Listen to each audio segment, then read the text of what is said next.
Why is binge drinking fun? Why go on a bender and get completely hammered? Seems like an obvious question, right? Because it's fun. But in reality, wouldn't just drinking a little, staying in the moment, and not completely losing your mind be more enjoyable? Now, looking back after quite a binge drinking career, I know the latter to be preferable. And now that I know myself better than I did back then, I more clearly understand what I was trying to accomplish each time I decided to full send it.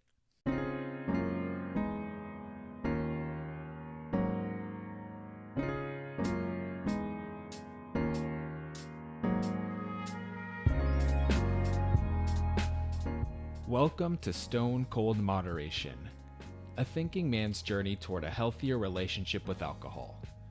I'm your host, Chase Lee. Let's continue with our discussion.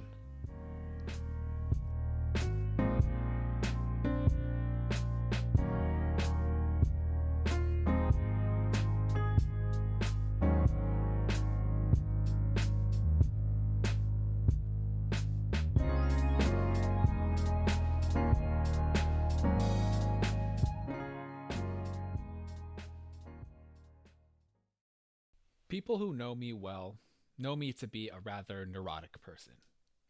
I go through frequent mood swings, day to day, moment to moment. First thing in the morning, I'm golden, but when you check back with me 2 hours later, I'm absolutely done. My thoughts race. At times, I seem agitated, other times, I just look sad. In the past few years, I've made a lot of efforts into learning how to stabilize my mental state throughout the day so that I can enjoy the good feelings and not be so easily thrown off by the disagreeable ones. So when it came to binge drinking, it made a lot of sense. Perhaps I wanted to turn my brain off from the bad feelings for as long as possible and to use alcohol to get a steady stream of dopamine going without any dips or plateaus. This drinking as a means of avoidance seemed to be a primary motivation for me. Now that I'm not doing that anymore, because it was messing up my life, I need to learn how to maintain a somewhat constant flow of positivity without turning to substances in order to do it. And when the negative forces descend upon me once more, how can I get back to neutral?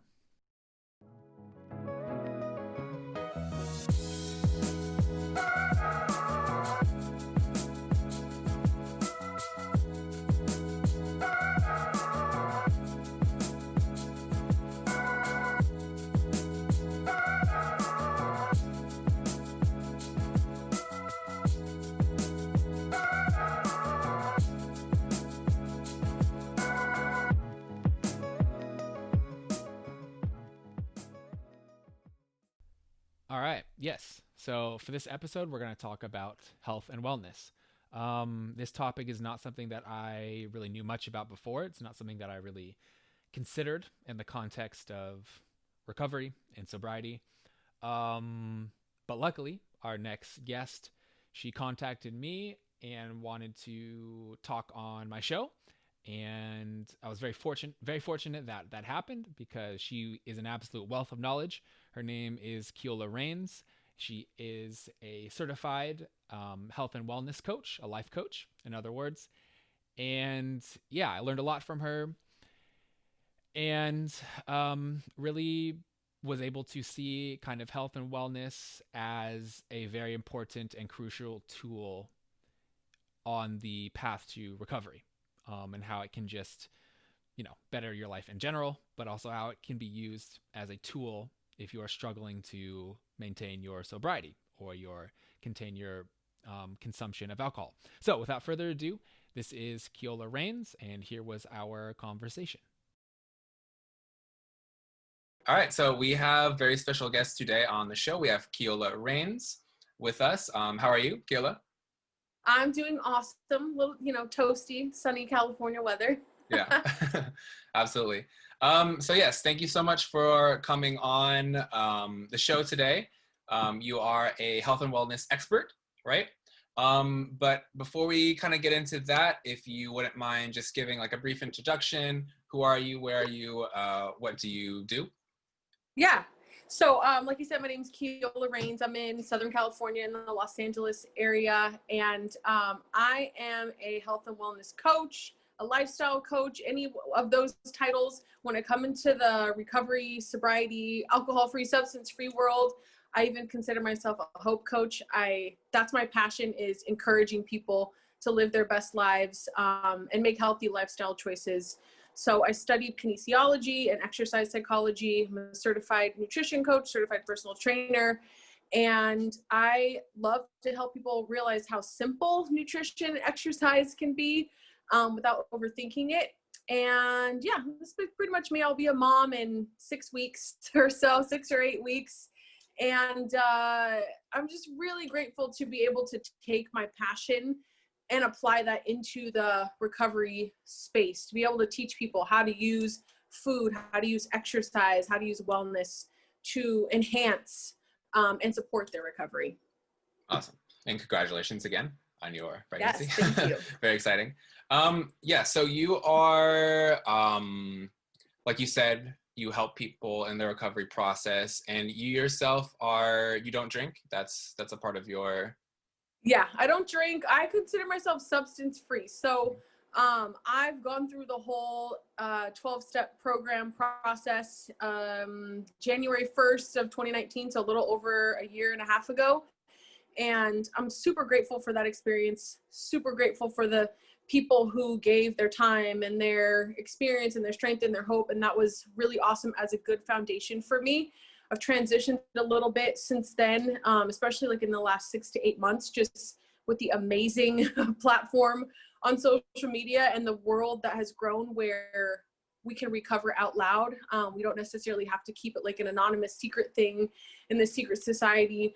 And so for me, it's just been a really awesome opportunity to see that I can create recovery in my own way and maybe use some of the 12-step things that I learned, but also expand on those. So I don't drink, no substances. And I'm the kind of person, for me, it's a one day at a time thing for sure. I don't put restraints on myself to limit myself to say never, ever, ever again. That's what I'm choosing for my life right now. I don't plan to go back to using substances. I'm very easy on myself and give myself grace. Obviously right now while I'm pregnant, it's super easy to, to stay away from substances. But I was a bartender. I was the party girl. I had the whole college experience. I lived that world, got the DUIs, got the arrested for fighting, all that kind of stuff. And I just realized, like, this is just not working. This is not working for me. How am I living this secret life and then wake up in the morning and teaching, fitness classes and telling people to live their best lives? And I just knew that I didn't want that anymore. So again, walked into a room, got help that way, and just have seen how amazing my life is and how amazing my life could be. And also I learned so much about just who I really am. When I was drinking, I thought I had to be on all the time. And I've actually realized that I'm actually more of an introvert than I thought I was. Like, I like being alone now. And I realized I don't like, small talk, all the just like small talk you have to come up with when you're like boozing and using just to like fit into the, whatever, into the party or into the bar, whatever it is. So, yeah, it's an amazing gift. It's definitely a journey. I don't have it all figured out. I tell myself like I'm a 1.5-year-old kid who's starting and learning everything over. So, yeah. Yeah. And I guess, how has your life kind of improved now that you're on the other side of it? Now that you've had some time doing the alcohol-free lifestyle, what improvements have you seen in general in your life? Oh, man. So besides like the physiological things like sleeping better and, waking up feeling good and clarity and making better, healthy lifestyle choices. So even though I was coaching and I had all this information and I knew all of the things that I should be doing, I was doing the Taco Bell runs at 3 a.m., all those, just the crazy stuff, missing workouts, all that kind of stuff. So now I can keep agreements with myself when it comes to the personal side of it. just being open to apologizing to people when I do or say something that's brought to my attention, working on relationships and actually like attempting and putting the effort into having healthy family relationships, being mindful of not taking everything personal and just ready to debate every little thing every second. That, you know, when I was drinking, I was like, there was like a fire inside that I just kept pouring alcohol on top of, and that doesn't help. That just makes the fire, the anxiety, you know, the worry, all that tension and stuff, it just makes it, you know, flame up. And so without that, I'm just able to navigate. You know, it's not that life is easier. That's not it. I get to face things that I would just blow up or blow out of proportion.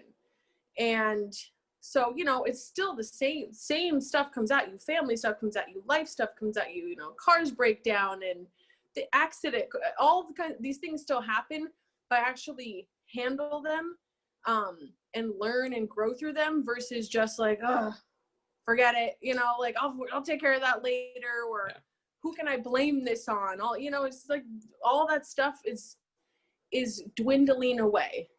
I have a long way to go, you know, a year and a half for the person that's at 30 days. That's like, wow. I mean, I remember being at like 5 days, 6 days and like, how am I going to get to a year? Like, this is crazy. But then I look at the person who's 5 years, or like my dad, he's got 25 years of recovery and sobriety. So, you know, I'm excited to learn more, but it's definitely a more clear life. Not easier, it's just more clear. Yeah, for sure. Well, no, congratulations on that. Yeah, I definitely find that with my changes I've made in my life, it's just eliminated, you know, this major evil and this major force of negativity. So just by removing that from the equation, it just makes everything better. Yeah, so congratulations on that. That's awesome. Thank you. Yeah, so moving on to talking about health and wellness. So that's a pretty, like, everyone hears that. Right. That's, you know, part of our vernacular every day. Yeah. But it's a pretty broad term. So for you, what is health and wellness?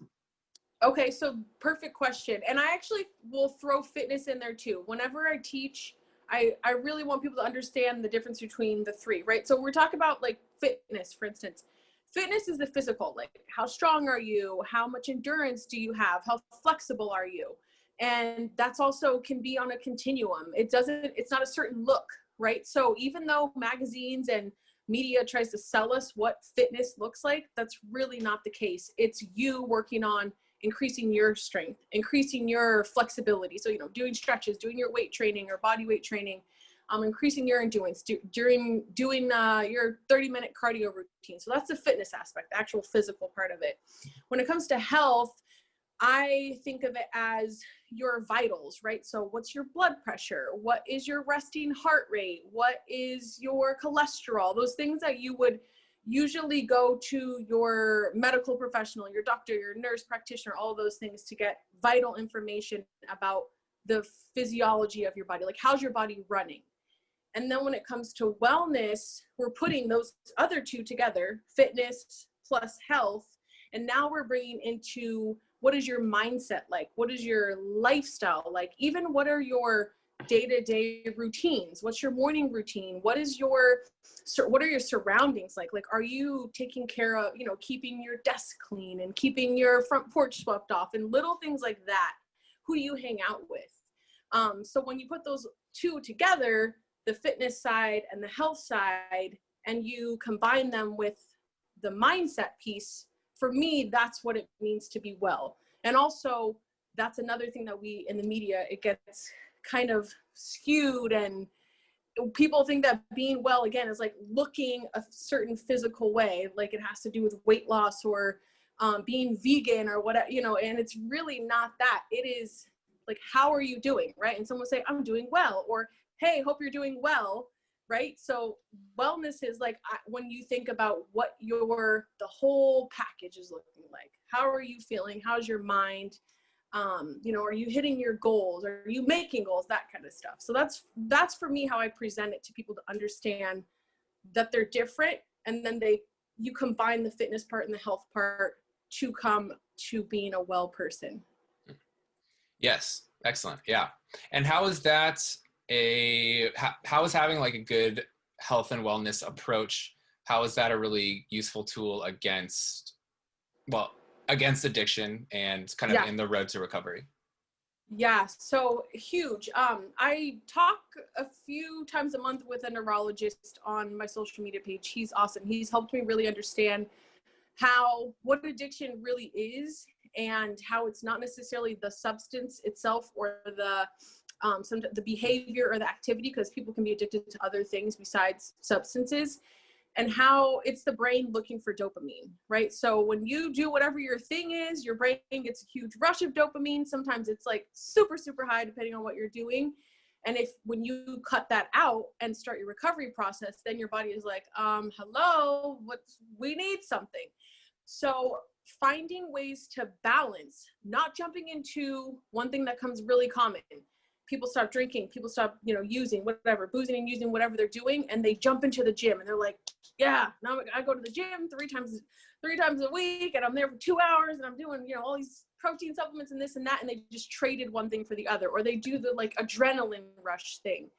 And so for me, I teach that it's finding your balance first in early recovery, adding little things in day by day, but not going to the extreme level. So if you quit doing a drug or drinking, the first 30 days, you're going to be craving sugar. 90% of the time, you're going to be craving sugar. That is like the first thing that happens. I quit drinking and I turned into the cookie queen. I was like, wanted to eat all, just sugar, because your body metabolizes that alcohol into sugar, and then that sugar gives you the dopamine rush. So again, your body's looking for sugar. So I'll give people just little tips on how to face those cravings, but also being gentle and giving yourself grace and space. So knowing in 90 days, I want to start being committed to a healthier nutrition program, not throwing yourself into, I'm going to quit drinking, I'm going to quit smoking cigarettes, I'm going to quit doing this, I'm not hanging out with these people, and I'm becoming vegan. It's like, Yeah. no, I really make an effort to be real with people. So it is important to have the goal to start making healthier choices, start being more mindful about your food, start being more mindful about what you're consuming, like on social media, who you're consuming, like the people around you, and project wellness goals and health goals and fitness goals for yourself, but to be real with yourself that you're starting to add little things in one by one. So I would say start with food. If that's going to be the easy thing for you, you're starting to just drink more water. Do that for 30 days. After you get the water thing down, start adding in more vegetables. Do that for 30 days. After you get that in, start adding in the exercise. Do that part and adding little by little, so that within, 90 days, 6 months, you've slowly transitioned yourself into having a new routine. Because what I've learned, especially for myself, and then just in recovery, again, you learn in 12-step programs or any recovery program to have a routine. Try to wake up at the same time every day. Try to have that first thing you do, if it's meditation, if it's prayer, if it's reading, journaling, and then get your meal in and really like put yourself on a schedule. But you have to be real with how that's actually going to work, because what has to come in, just real life things are going to hit you. You're not going to be able to face them the way that you used to, like it used to be like, okay, shit, this is going on. Well, let me just go to happy hour and, I'll worry about it later. Now I'm like, oh, this happened. Okay, so I got to deal with it, Yeah. So just being able to have all those coping mechanisms set up and understanding how the healthy routine is actually going to help keep you on track and keep you away from the substance, and finding other ways to get that, to get your dopamine balance. Dopamine's we need it. That's what we need it's our motivation to be able to like keep going through the day. But we have to now find new ways to get it in, and having your routine is going to be a really good way to do that. Something you said earlier reminds me of this pretty funny Twitter, a pretty funny tweet that went viral from the past. It was something to the effect of like, the person was like, yeah, so like today I ran like 5 kilometers at the gym, And then I went and I ate like a vegan meal. And then later I drank like 10 cups of coffee. And then I drank like, and then at night I had like 2 glasses of wine and or something like that. And it was like, and then the ending phrase was like the line between like, like health and like self-destruction is like a fine line or something like that. And it went It viral. is. Yeah. Yeah, no, people will do they'll drink, somebody just posted that you can eat the kale and do the yoga and meditate, but if you're, drinking and partying after that, then what are you really doing? And we, in this world, the substance-free, alcohol-free recovery world, for us, I think the important thing is staying away from the substance. Like that's number one. That's the first thing. The next thing is, what other things can I add to my life that will fill in that gap, but without me going overboard with it? Because a lot of times, it's a personality trait that I feel like is like common in people who were abusing a substance, that we were like all or nothing. We want to do it all. We want it to be perfect. We want to overanalyze it. And we want to just go from 0 to 100.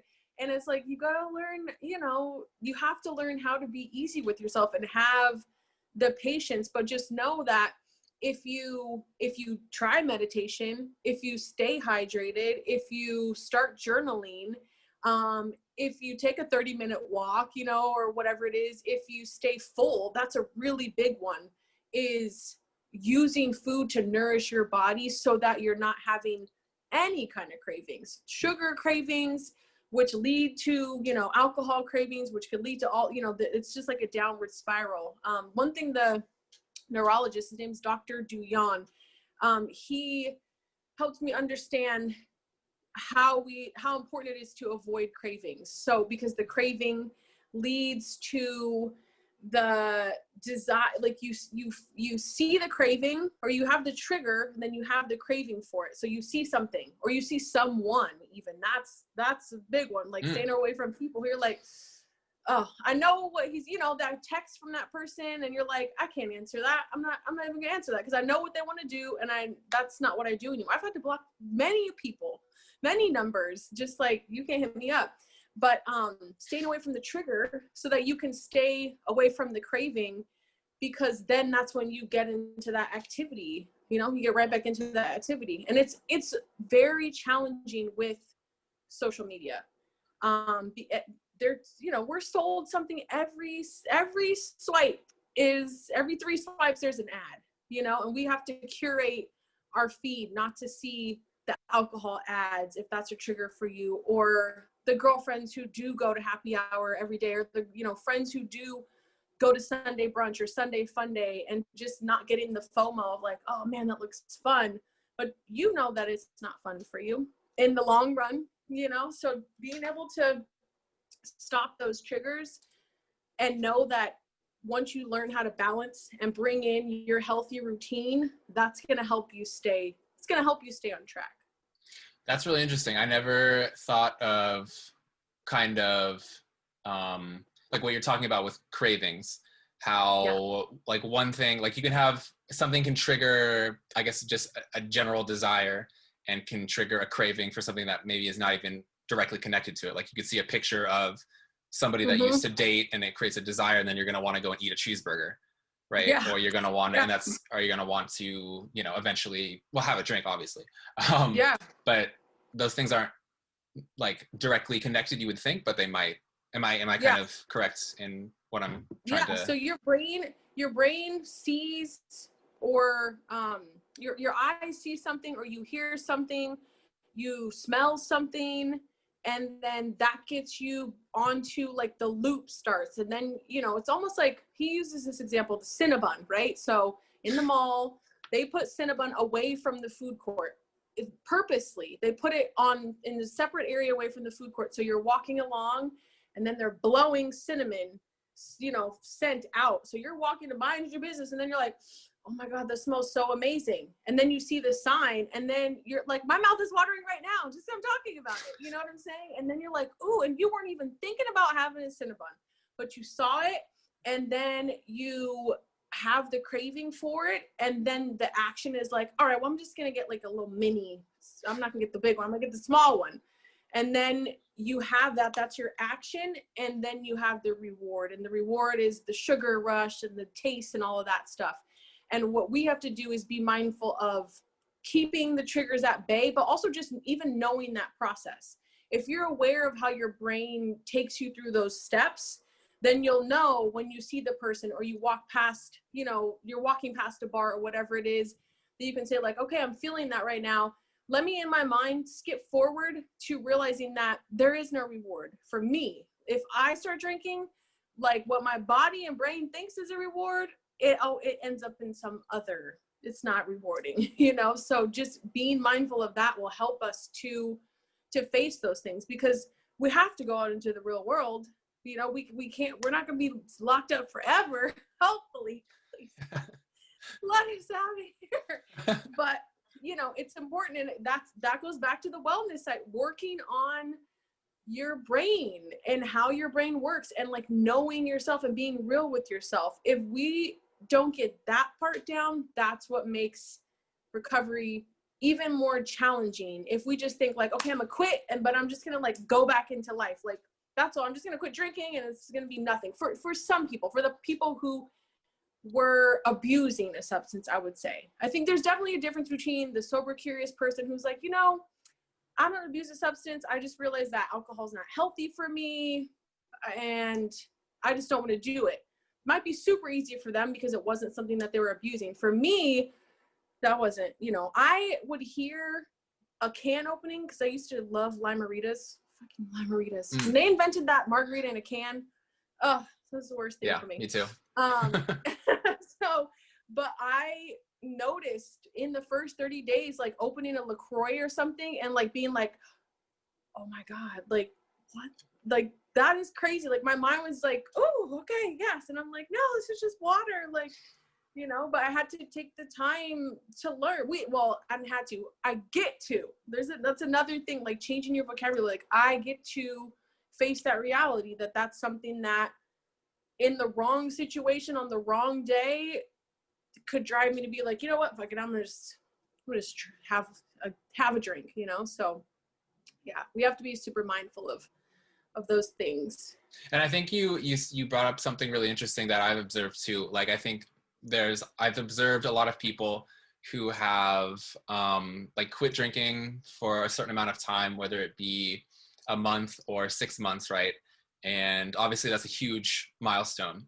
But after that, they don't really have like a lifestyle in place that keeps them in like a healthy space, right? They don't have like the health and wellness routine, and they don't have the mental health like tools to get to a place where they're still feeling fulfilled and just able to kind of go through life. And then they end up kind of relapsing because they win the battle of the first going sober, but then after that they don't have the tools to continue it. So I guess what I'm getting to is you've talked a little bit about routines. So what does like a good health and wellness routine look like? So it depends on what you like to do, but I say you want to have something for your physical body. If your thing is yoga, awesome. If your thing is kickboxing, cycling, running, but pick one thing that you're going to do each day for your physical body. Pick one thing that you're going to do each day for your health, which fitness is for the exercise part is for your physical body, and it's also improving on your health. But that could be something like making sure you're drinking the right amount of water, or focusing on your nutrition, making sure you're taking your vitamin that day, or if there's a medication that you're supposed to be taking, making sure you're taking that every day, something that's going to be good for your overall health. And then something that's going to be good for the mind. So that could be reading, that could be journaling, that could be doing your artwork that you want to work on, writing down a list of goals. If you can get those 3 pieces in, something for the physical part, something for your overall health, and something for your mind, that's a good place to start. And those are going to grow, right? So maybe when you first get started on your routine, I do a 15-minute walk every day. And then 30 days later, that 15-minute walk turns into a 30-minute walk. Later on, that turns into, when we can, I'm going to a fitness class, or I'm getting a trainer, or I'm using an app and doing workouts that way. Maybe the health piece grows from the first 30 days, I'm just staying hydrated. And then after that, I'm now trying to try this nutrition program. Not a diet. I don't push diets, but finding a nutrition program that works for you, where you're getting in everything that you need to be satisfied. And then maybe the mindset piece grows from writing down, 3 sentences a day in your journal to now I journal for 15 minutes, or I'm following different prompts, or you set aside time to work on your artwork. So as long as you can get in some way the physical part, the part for your overall health, and the part for your mind in, that's a good place to start.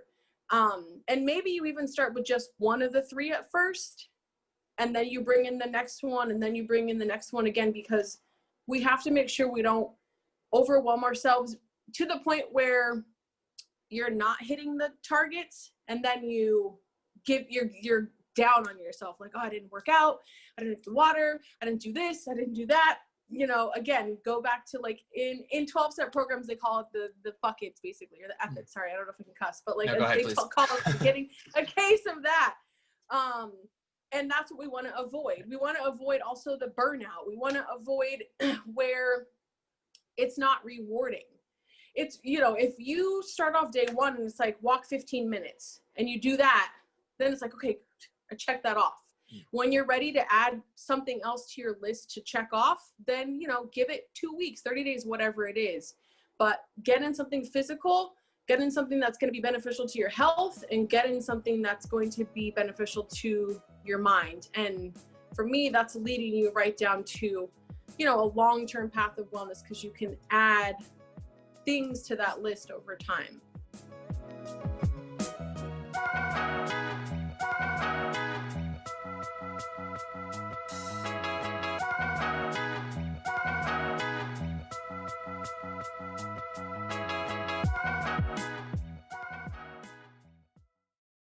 Yeah.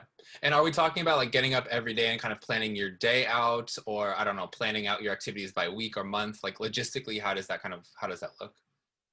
So it depends on your personality when it comes to that. Like, I'm a Virgo, I'm a double Virgo sun and Virgo rising. So for I love a good planner and a list and, and checking, planning things like in advance. Some people, that's not for them. It might be waking up and jotting down like 3 things you want to do. Some people, it might be before I go to bed, I write down a couple things I want to do the next day. For other people, it might be for the next 30 days, I am walking for 15 minutes a day. And that's just what their goal is. And that's their one thing they check off, and everything else kind of falls into place after that. I do think it's important to project a goal, to set, your intention, but I also know that it's going to be different for each person, what that looks like for you. So if you need to do it as a 30-day thing, awesome. If you're more of the person that's, again, before bed, I'm going to write it down, doing these 3 things tomorrow.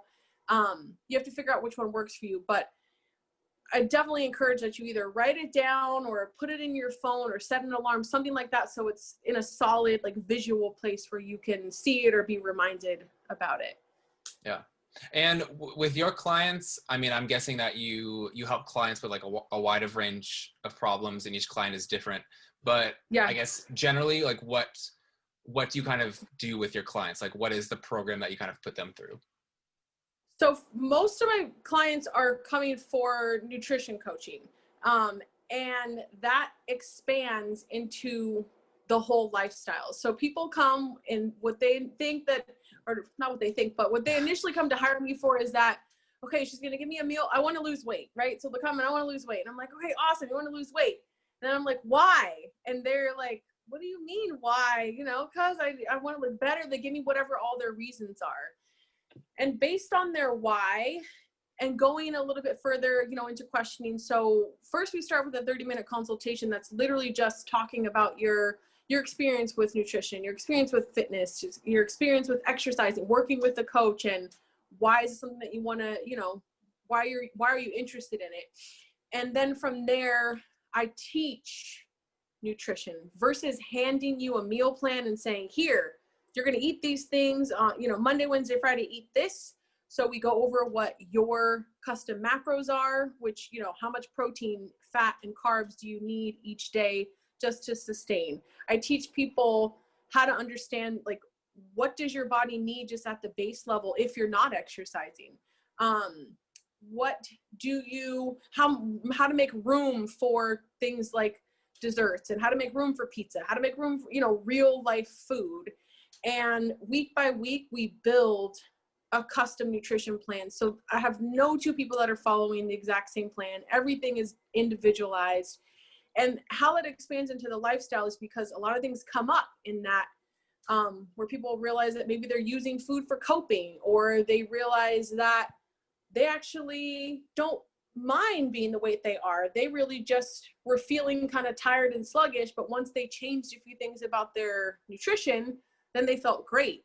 And I usually look at 30, 60, or 90-day goals. So what is it that you want to accomplish in the next 30 days? What is it in, 60 days and 90 days?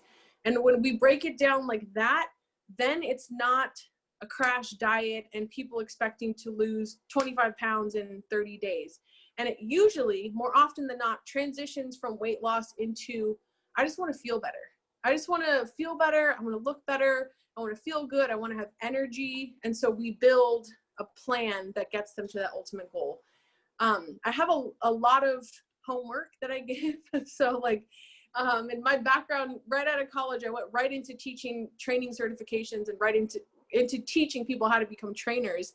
And I love the classroom. I love teaching. That's one of the reasons for me that it's so important to make nutrition something that people that's easy to digest. Like, taking the science that I know and helping just the average everyday person make that real for them.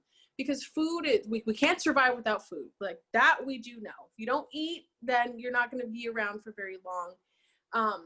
So I really like to make it real for people and long-term sustainable, so that, and I tell people this, they think it's crazy. I'm like, I don't want to work with you for like 6 months. That's not my goal. My goal is that you take this as like a course, like a semester, maybe 4 months at the longest. And then you graduate and you are confident in making good choices for yourself and knowing, again, like I can have pizza, I can have pasta. I don't have to never have rice again, never have tortillas again, never have all of these, if that's what you want, I'll teach you. But more often than not, people realize that like cutting out whole entire food groups that's not the only solution. With the exception of people who want to be vegan, awesome, I support that. But I take what your goal is and I help you make it come to life. Yeah, and I think that definitely is one of the strengths of coaching, right? Because, for example, in when we're talking about weight loss, there's so many products out there, right? And so many programs and miracle smoothies. I don't know. Yes, miracle smoothies, teas. Yeah. Yep. But it seems to me that it would be more effective for eventually the client to create their own solutions, to say like, this is what's going to work for me. I know this will work for my body given like what I've done the last month. Right. Yeah. And I think you brought something up that was interesting, that it has to also kind of be fun. There has to be like pleasure that's gained from it. Right. Or else you're just going to probably just go back to the thing that was maybe bad for you, but pleasurable. I don't know. I was forming a question, but I'm not completely there. I guess, I don't know. Are there any like tips that you could give for like, if you're in a moment that you're feeling a craving, like what can you kind of do in that moment to immediately get away from it? So food wise is a little different when it comes to cravings. It depends on where you are. We have a new form that I actually just gave out because it just came out 2 weeks ago. My coaching certification is through a company called Precision, and Precision is registered dietitian based and backed. It's very inclusive. It's not a crash diet kind of thing. It's very much from the psychology side of food. So when it comes to cravings, if it's, a salty thing or a sugary thing, usually I have a few ways. Ask the person to take a minute or two before you dive into whatever it is and indulge in the chips or the soda or the whatever it is. Take 2 minutes, 1 to 2 minutes. If you're out and about, pull your phone out and just write down like, okay, what do I really want right now? Am I bored? Am I actually thirsty? How am I going to feel if I actually do buy these Doritos? And it sounds crazy, like who's going to stop and do that? But if you just could make that commitment, like before I grab the Slurpee, I'm going to stop for a minute and think like, okay, how am I going to feel? Do I actually want this right now? And am I just bored? And did I just see it and it's just right there in front of me? And after you do that little quick exercise, if you still feel like you want it, then go for it and enjoy it. And promise that you're not going to then give yourself a guilt trip afterwards. Yeah. Another thing you can do is get the best version of it that's available. So I say when it comes to sweets, be bougie with your desserts. Like if you're like, you know what, I want a cupcake right now. Like, don't go get a Twinkie. Don't get a Hostess. Go to Susie Cakes. Go to, Sprinkles. Go wherever and go get a really good quality cupcake and enjoy it. Because one, now you got to get in your car, go, wherever it is you're going to go. You had that 1 or 2 minutes. Like, do I really want that? No, let me just have some water and see. Maybe later I'll have it. Or you know what? After I do my walk, if I still feel like having that, then I'm going to have it. But pick the highest quality of it. Instead of getting Lay's, get the kettle chips or, things like that. But don't be afraid of cravings. That goes back. It's not about fearing them. It's about being mindful. Okay, I'm feeling like I want this thing. Do I really want it? Or is that just... is that my mind telling me that I want that thing? And when we approach food that way, instead of I don't use the terminology good food and bad food. Say all food is good. It's all good. If you have it, that's great. When you don't have any food, that's when it's not, it's not good. But just being more open and not being so restrictive on ourselves and afraid to have things. I love churros. It's partly because I'm pregnant and that's what my baby wants. I blame it on the baby. But instead of going to Taco Bell and getting like their churros, we hit the streets. I find me the churro lady and I'm like, who's frying up the hottest, freshest churros? Those are the ones I'm getting. And I've been much more mindful. My doctor was like, Keel, you can't have churros every day. Like you're going a little overboard. And just like, I'll do it, on a Friday or whatever it is. But that goes back to the person making their program. I had a client who, she messaged me and she's like, Keola, I just have to tell you, I had a cheeseburger today. And I was like, oh girl, me too. Like what are the chances? And she's like, wait, you're not mad? And I'm like, why would I be mad about it? She's like, well, it's a cheeseburger. It's not healthy. And I said, well, what makes you think it's not healthy? It's a burger. How can that be healthy? I said, what's on the burger? The bun, there's your carb. The meat, there's your protein. The avocado and the bacon, there's your fat. You got all the macros there. Did you log it? Okay. So do you have more calories and macros left for your day? Yeah. Okay. So what's the problem? So, teaching people, going back to that macro part where you learn how many calories, protein, grams of fat you need each day, that is where you start to understand like, oh, okay, I can have this. And, if I choose to have the cupcake, then I probably won't have pizza later on that day. I'll have this instead.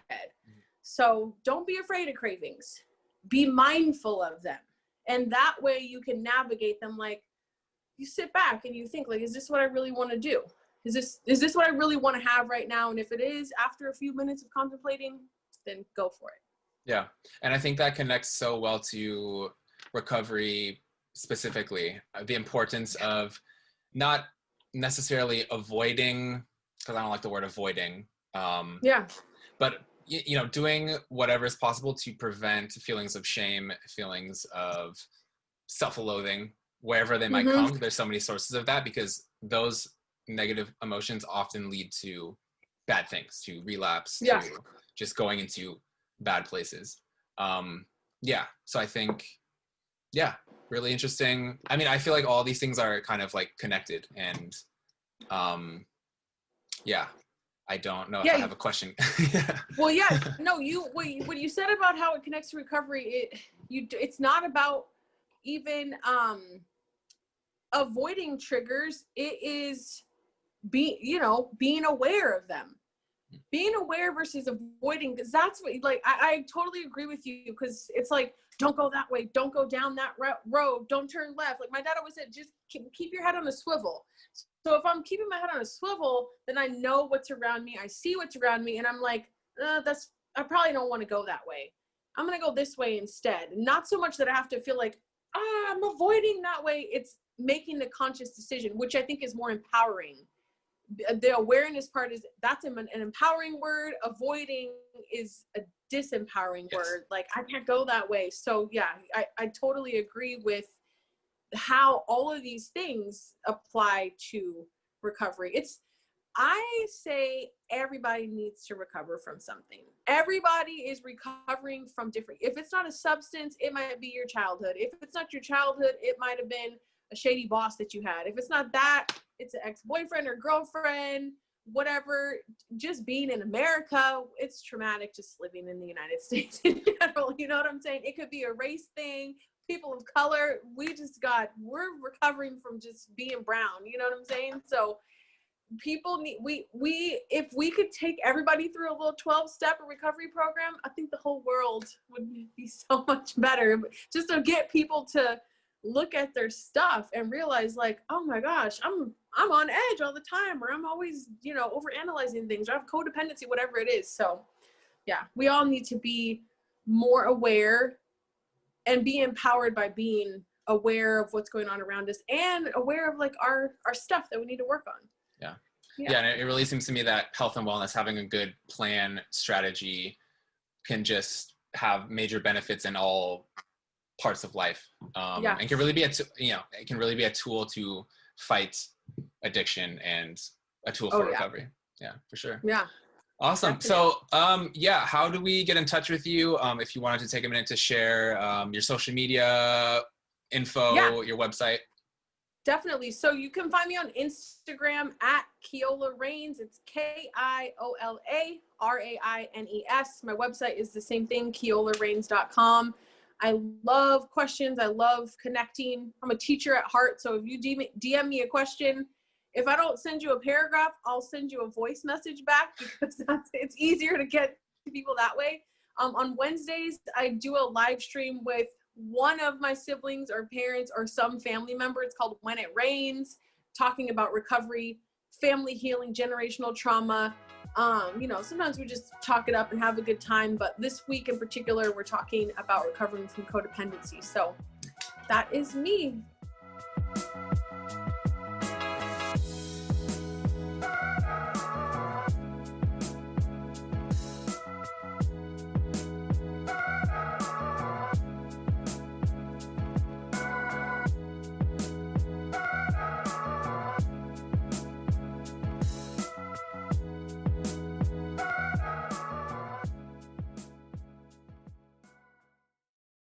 All right, excellent stuff. Okay, first and foremost, if you are somebody who is interested in coming on to this podcast and having a conversation with me about anything really, health and wellness, moderation, recovery, sobriety, etc., mental health, anything related, please hit me up, because I'm always looking for new people to speak with and learn from. So yeah, stonecoldmoderation.com, or hit me up via Instagram, whatever works for you. All right. So, a quick reflection on that conversation with Neola Rains. Yeah, just so much good information, so much good perspective. The thing that struck me the most, and when she said it, it really landed on me, and I was like, wow, I'd never really considered that in that way. When she was talking about how the brain is constantly like seeking dopamine, right? And that's kind of something that motivates a lot of our day-to-day movements and actions. I think in terms of alcohol, like we know that alcohol and drugs release dopamine in the brain, right? The neurotransmitter that creates pleasure, and your brain really kind of feeds off of that. And so, it kind of, everyone's kind of had the experience of being bored or being sad and wanting to cheer themselves up and wanting to get drunk and go party as a means of having fun and cheering themselves up, right? But I had never considered it on sort of like a day to day, how that affects like your day to day movements, right? Just that your brain is constantly seeking dopamine because your brain functions better on dopamine and functions better when it has that neurotransmitter firing or whatever, and you're feeling happiness and pleasure and motivation. You learn more, and yeah, you're just better, of course. Um, and yeah, I mean that really hit home for me because like I'm somebody who is constantly procrastinating, and I feel like I'm constantly trying to motivate myself to like get going. Let's start the day. Let's get it. Let's get the juices flowing. Let's get one foot in front of the other. And I never realized, yeah, I mean maybe some of the stuff that I'm doing is because that's what my brain is kind of doing. Because maybe I'm bored. I'm very anxious. Okay, most of all, and so I can end up very easily distracting myself with reading about the NBA or watching YouTube videos or I don't know, other stuff, being on Instagram, other stuff like that. So that really landed on me, and that could be definitely a powerful thing to be conscious of when you are in a bad spot or just having anxiety or having trouble just getting through the day, getting your day started, which is definitely me, especially these days. Definitely could be a good thing to be conscious of. So you can kind of, I guess, maybe in that moment, audit yourself, being like, okay, like I'm a little bit bored or I'm a little anxious, and I need to start being productive. I need to start getting active. And I know that sitting here and watching TV and being on Twitter is not going to make me get my day started. It's not going to motivate me. I'm just distracting myself. I'm trying to seek out like distractions and seeking out dopamine in a way that's not going to work. What else can I do to sort of get going and get your brain flooded with dopamine? And that could be many things. That could be doing a little bit of yoga. That could be for me like meditating. That could be just, I don't know, getting up and walking outside for a little bit, doing a couple push-ups. That for sure seems like something that could be very powerful and very useful to be conscious and aware of from moment to moment as you go through your day.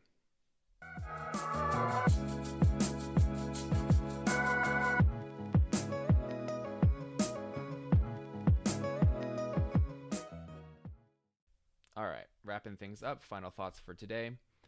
As I mentioned in the conversation with Kiola, I have observed through the Facebook groups that I'm in the recovery community, and talking with people in the recovery community, a lot of examples of people who they get sober, right, and say they get sober for I don't know, a month or 2 months or 6 months or something like that, and it's this massive accomplishment and it's this massive weight that they've taken off of their shoulders, right?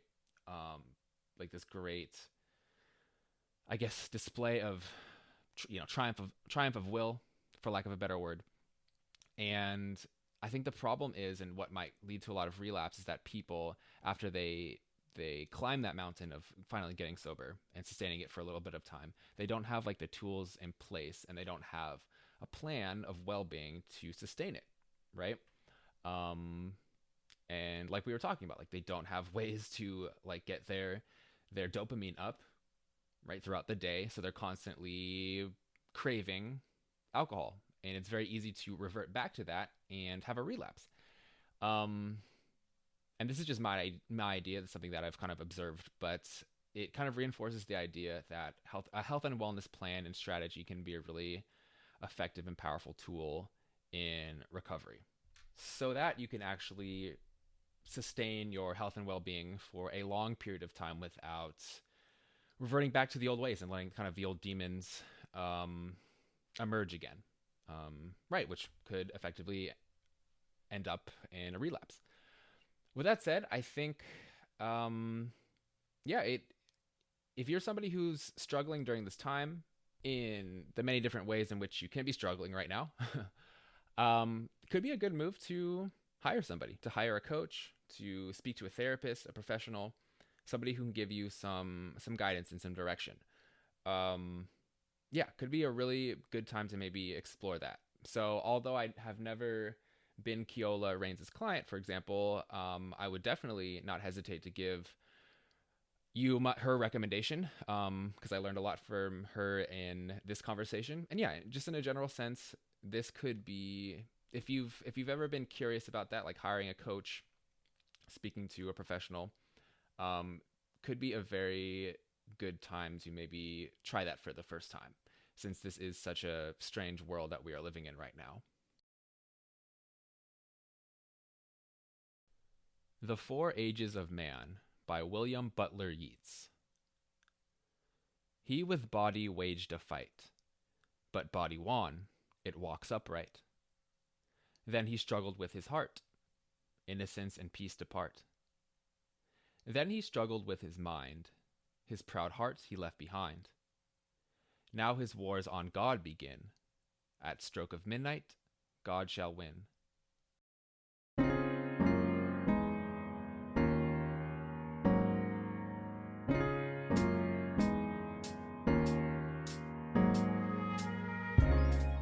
This has been the Stone Cold Moderation Podcast with Chase Lee. Thanks for listening. Make sure to check out the complete show notes of this episode on stonecoldmoderation.com, where you can learn more about us. For access to more content, please subscribe to our YouTube channels, check us out on all other social media platforms, and make sure to tune in next time. We'll be talking about how to moderate your mental health.